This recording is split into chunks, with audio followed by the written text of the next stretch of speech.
So তখন দেখা যায় কি চাইলেও অনেক কাজ প্ল্যান হচ্ছে যে আমার একটা আলী হচ্ছে না, আমার দুইটা সিনেমা পেন্ডিং, একটা সিনেমা আলী রেডি করা আছে, সামনে রিলিজ হবে এটা।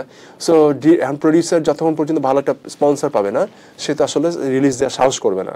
খুব স্বাভাবিক, সিনেমাটা বসে থাকবে, সে চেষ্টা করবে একটা ভালো স্পন্সর পাওয়ার পর রিলিজ করতে। তো এই বিষয়গুলো অনেক ভ্যারিয়েবল।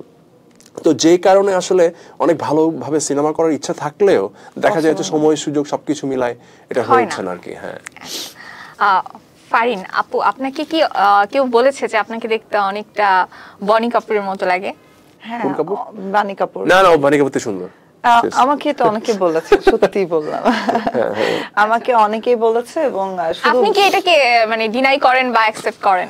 না, করি না এটাকে। কারণ হচ্ছে আমার ফেসে কোনো রকম সার্জারি, কোনো রকম অ্যাস্থেটিক কোনো কিছু করা নেই। আর আমি যতটুকু জানি বানি কাপুর অনেক কিছু করার পরে আমার মতো লুকস হয়েছে। সো আমি আসলে কি আপনাকে দেখে সে দেখতে এরকম বানি কিছু কাপুরের মতো করেছে? লাগে না, মেবি বানি কাপুরকে আমার মতো লাগে দেখতে।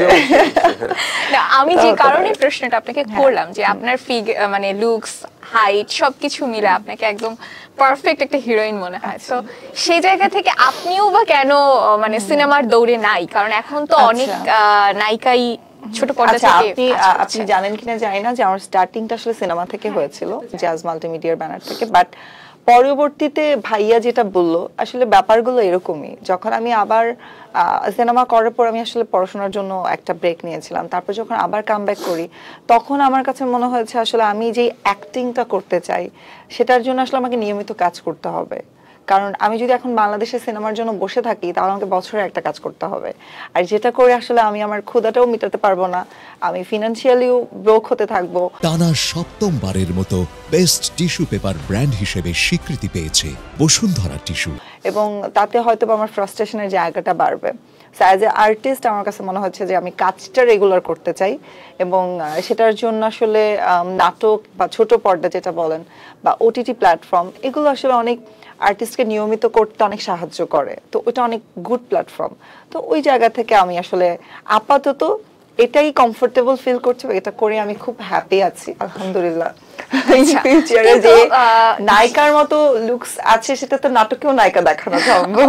ভাইয়া বলতেছিল যে আমাকে সবসময় ভাইয়ারা দেখছে অনেক গ্ল্যামারাস লুকে, কারণ আমাকে নিয়ে আসলে সবাই এভাবেই চিন্তা করে। বাট আমি রিসেন্ট টাইম একটু আমার যেসব স্ক্রিপ্টগুলো এগুলো একটু বুঝে শুনে নিচ্ছি, যে একটু ভ্যারিয়েশন নেওয়ার ট্রাই করছি, একটু ভাঙার চেষ্টা করছি নিজেকে।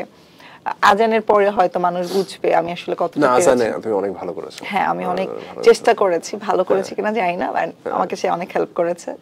তো পুরো টিমটাই আসলে আমাদেরকে অনেক সাপোর্ট করেছে। তো অল ওভার নায়িকা তো আসলে এখন অনেক বয়স পড়ে আছে, করবো সামনে হয়তোবা, ইন ফিউচারে হয়তোবা করব। আচ্ছা, তারপরেও একটা বিষয়ে আপনারা একমত হবেন কিনা, যে অনেকেই বলে যে যারা নাটকের আর্টিস্ট তাদেরকে দেখতে মানুষ সিনেমা হলে যায় না। এই বিষয়টাকে আপনি কিভাবে দেখেন বা আপনারা কথা আমি বলবো এটা আসলে জানি না, এটা আসলে আমি বলবো এটা আমি যেমন আফরান নিশো ভাইয়া কিন্তু এখন আর নাটক করছেন না, যেহেতু সে সিনেমায় চলে গেছেন।